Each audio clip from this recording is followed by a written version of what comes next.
എല്ലാവർക്കും നമസ്കാരം. 1980 ഇറങ്ങിയ സംവെയർ ഇൻ ടൈം എന്ന റൊമാൻറ്റിക് ഫാൻറ്റസി ഡ്രാമയാണ് ഞാൻ നിങ്ങൾക്ക് പരിചയപ്പെടുത്തി തരാൻ പോകുന്നത്. ഇത് ആക്ച്വലി ഒരു ടൈം ട്രാവൽ മൂവിയാണ്. നമുക്ക് എന്തായാലും കഥയിലേക്ക് കിടക്കാം. 1972 കഥ തുടങ്ങുന്നത്. കോളേജ് തിയേറ്റർ സ്റ്റുഡൻ്റ് ആയിരുന്ന റിച്ചാർഡ് കൊളിയർ തൻ്റെ നാടകരംഗത്ത് അരങ്ങേറ്റം സെലിബ്രേറ്റ് ചെയ്യുന്നു.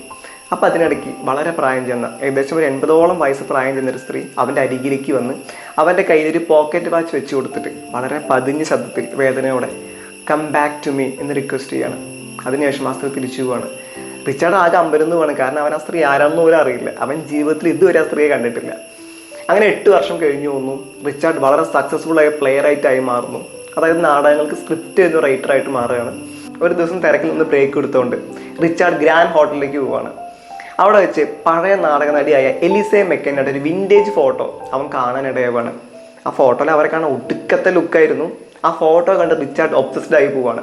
റിച്ചാർഡ് അവരെക്കുറിച്ച് അന്വേഷിക്കുന്നു. അവരുടെ പേര് എലിസെ മെക്കന്നാണെന്നും അവരൊരു പഴയകാല നാടക നടിയായിരുന്നെന്നും അവൻ മനസ്സിലാക്കുകയാണ്.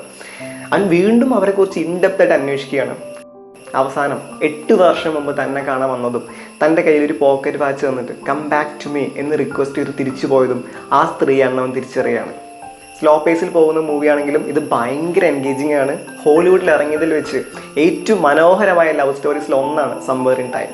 സിനിമയുടെ ഏറ്റവും വലിയ പ്രത്യേകത അതിൻ്റെ മ്യൂസിക് തന്നെയാണ്. നമ്മൾ എത്ര കേട്ടാലും കൊതി തീരാത്ത, നമ്മൾ മെൽറ്റായി പോകുന്നൊരു മ്യൂസിക്കാണ്. ഞാനിത് എക്സ്പ്ലെയിൻ ചെയ്യുന്നതിലും നല്ലത് നിങ്ങളിത് എക്സ്പീരിയൻസ് ചെയ്യാണ്. ജോൺ ബാരിയാണ് ഇതിൽ മ്യൂസിക്കൽ സ്കോർ കമ്പോസ് ചെയ്തിരിക്കുന്നത്. സംവെയർ ഇൻ ടൈം ഒരു മസ്റ്റ് വാച്ച് മൂവി തന്നെയാണ്. ഈ സിനിമ കണ്ടില്ലെങ്കിൽ നഷ്ടം നിങ്ങൾക്ക് തന്നെയാണ്. എന്തായാലും ഈ വീഡിയോയുടെ അവസാനിക്കുകയാണ്. അടുത്ത വീഡിയോയുടെ നമുക്ക് വീണ്ടും കാണാം. Bye bye.